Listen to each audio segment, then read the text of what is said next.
If nothing else, having excellent credit is going to save you real money. Ignoring the rewards programs, the ability to leverage credit to make more money, the comfort of having somewhat of a safety net, having excellent credit for an average person will save you hundreds of thousands of dollars over the course of your lifetime.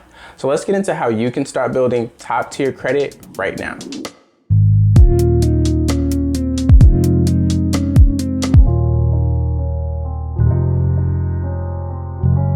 Hey y'all, welcome back to the Inspired Investors channel where we share personal finance and entrepreneurial information to inspire freedom. I'm Caleb, and today we're going to be talking about how to establish and grow your credit score. So if you have absolutely no credit, if you're just getting started in credit, this video is for you. We're going to split this video up into 3 steps, but before we get into those, I want to start with defining what credit is and why it's so important. Credit is defined by Experian as the ability to borrow money or access goods or services with the understanding that you'll pay back later. Essentially, credit is about building a reputation of being someone who is trustworthy, who is reliable, and someone who will pay their loans back in full and on time, all the time.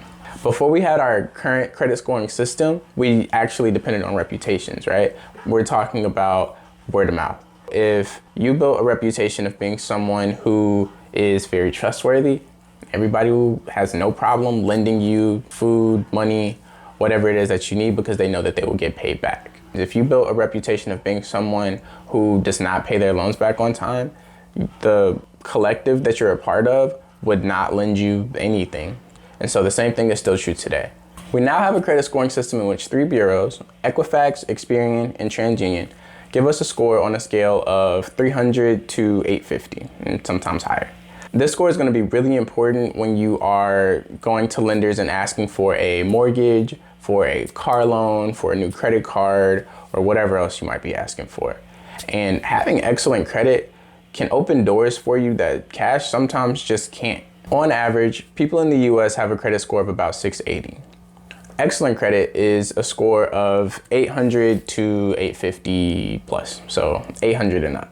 With excellent credit, you have a higher chance of getting approved for loans, having better interest rates, having access to higher limits of funding, and really a whole lot more. So step 1 to establishing excellent credit is to decide your purpose. And this is important in every aspect of life. If you want to achieve really anything and want to take concrete steps to something, it starts with a clear goal and being intentional about getting there. And so when it comes to credit, if you are someone who's looking to buy your first home, your credit profile needs to look drastically different than someone who is looking to start their first business. And both of those are going to look like drastically different than someone who's looking to leverage credit cards to travel the world for free. If you want more information on establishing credit for a specific purpose, comment down below what your reason is, and I'll make a video talking about building credit for that specific purpose. And if you are curious about traveling the world for free, I'm gonna link that video in the cards and down below in the description. And if you're still unsure about why you're building credit at this point, that's okay. This video will give you enough information to build a strong foundation regardless. And that brings us to step 2, building a strong foundation. If you're someone who has no credit history, secure credit might be a great place for you to start. My first card was a secured credit card through my local credit union, and I also just opened up a secured loan account with them. Just to give you more of an idea of what secured credit is, I'll give you an example of my secured loan. So I went to my local credit union a couple months ago and said, hey, I want to open up a secured loan for, let's say, $1,000. I give them $1,000 and they take my money and they put it in an account. They lock the account so that I can't touch it, but they can. They then turn around and they give me a loan of $1,000. They just deposit it straight into my checking or savings account. I now have $1,000 of the bank's money. They have $1,000 of my money, and we've started a loan. So now I owe them $30 a month and let's say $3 interest per month. Now some time goes by and I've completely paid this loan off. My credit has increased because I've been paying on time, I've been paying in full, maybe a little extra, and I was very responsible with this credit. Now that my loan is paid off, the bank is gonna take my original $1,000 that I gave to them and they're gonna give it back to me. It's not a loan, they're just giving me my money back.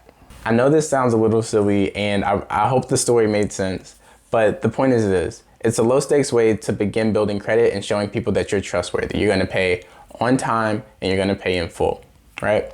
The point of giving the bank $1,000 to begin with is that if for some reason I wasn't able to make my $33 payment on my loan, the bank would be able to take the money that I already gave them and pay off the loan that I owe them and then give me the rest of my money back.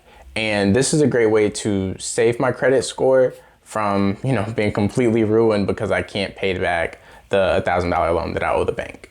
So if this is the route you want to go with secured credit, I think the best option is probably to get a loan over a credit card. And the reason I say this is that a secured credit card is probably going to have a pretty small limit. And as you are establishing credit, the credit card limits that you have right now are what the future lenders will base your credit card limits off of. So if I only have a $300 limit secured credit card right now, I'm not going to get approved for a $10,000 credit card later, not without proving myself a little bit more. So after you've established a base level of credit and your credit report is completely clean, it's time to start establishing credit that's working toward our goal. So again, let's go with the travel example. If you're someone who wants to travel the world for free using credit cards, you'll need to start opening up credit cards that give you a lot of bonus points, a lot of rewards points, whether that's through a sign-up bonus or, you just spend in certain categories. But if you're looking to buy a house, having a bunch of credit cards probably isn't going to be ideal for you. If you're looking to buy a house, you want to show that you can handle different types of credit and you can handle it all well. So maybe get a couple credit cards and a couple loans. Generally, I think this approach is good. You want to have a good balance of revolving credit, so credit cards and lines of credit, and installment loans, things like personal loans, home loans, car loans, those types of things. Okay, and now we're at step number 3, nurturing your credit. For this, I have 4 rules. Rule number 1, never miss a payment. I'm of the belief that you should just pay in full. There are a lot of people who will say, keep your utilization at 2%, 3%, pay it in full, at least starting out, and later you can get into those more advanced tactics. Rule number 2, manage your inquiries. When you're applying for credit, most times you're going to get what's called a hard inquiry. This is just an indication that you're looking for credit.